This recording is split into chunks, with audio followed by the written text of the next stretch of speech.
5-6 ವರ್ಷಗಳ ಹಿಂದೆ ಬೆಳಗಾವಿ ನಗರದಲ್ಲಿ ಒಂದು ಸಭಾಭವನ ಕಟ್ಟಿ ಅದಕ್ಕೆ ನನ್ನ ಹೆಸರನ್ನ ಇಟ್ಟಿದ್ದಾರೆ.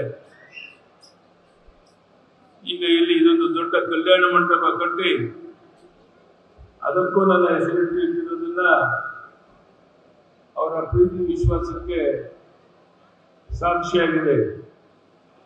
ಇಲ್ಲಿ ಸುಮಾರು 2 ಎಕರೆ ವಿಸ್ತೀರ್ಣದಲ್ಲಿ 20,000ಕ್ಕೂ ಅಧಿಕ ಚದರಡಿಯಲ್ಲಿ ಭವ್ಯ ಕಲ್ಯಾಣ ಮಂಟಪ ನಿರ್ಮಿಸಿದ್ದಾರೆ.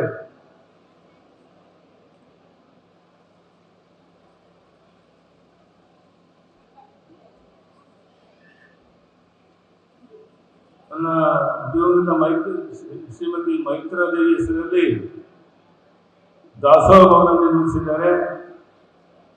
ಅವರ ಇಡೀ ಕುಟುಂಬದವರು ಈ ಅಭಿಮಾನಕ್ಕೆ ನಾನು ಅತ್ಯಂತ ವಿನಯಪೂರ್ವಕವಾಗಿ ನನ್ನ ಕೃತಜ್ಞತೆಗಳನ್ನು ಸಲ್ಲಿಸುತ್ತೇನೆ. ಬೆಳಗಾವಿಯ ಕಲಬುರಗಿಯ ಗೌಡನ ಮನೆತನದ ಶ್ರೀ ಗುರುದೇವ ಲಿಂಗನಗೌಡ ಪಾಟೀಲರು ಗುರು ರೋಡ್ ಲೈನ್ಸ್ ನ ಸಂಸ್ಥಾಪಕರು ಹಾಗೂ ಭಾರತೀಯ ಜನತಾ ಪಕ್ಷದ ಬೆಳಗಾವಿ ಉತ್ತರ ಕ್ಷೇತ್ರದ ಉಪಾಧ್ಯಕ್ಷರಾಗಿದ್ದಾರೆ. ಇವರು ತಮ್ಮ 14 ವರ್ಷ ವಯಸ್ಸಾಗಿದ್ದರಿಂದ ನನ್ನ ಅಭಿಮಾನಿಯಾಗಿದ್ದಾರೆ. ಇವರ ಅಭಿಮಾನಕ್ಕೆ ನಾನೇನು ಸಹ ಕೊಡಬಲ್ಲೆ. ಇವರ ಅಭಿಮಾನಕ್ಕೆ ತಕ್ಕಂತೆ ಜನರ ಸೇವೆ ಮಾಡುವಂತಹ ಶಕ್ತಿಯನ್ನ ಆ ದೇವರು ಇದ್ದಷ್ಟು ನೀಡಲಿ ಅಂತೇಳಿ ದೇವರಿಗೆ ಪ್ರಾರ್ಥನೆ ಮಾಡಿದ್ದೇನೆ.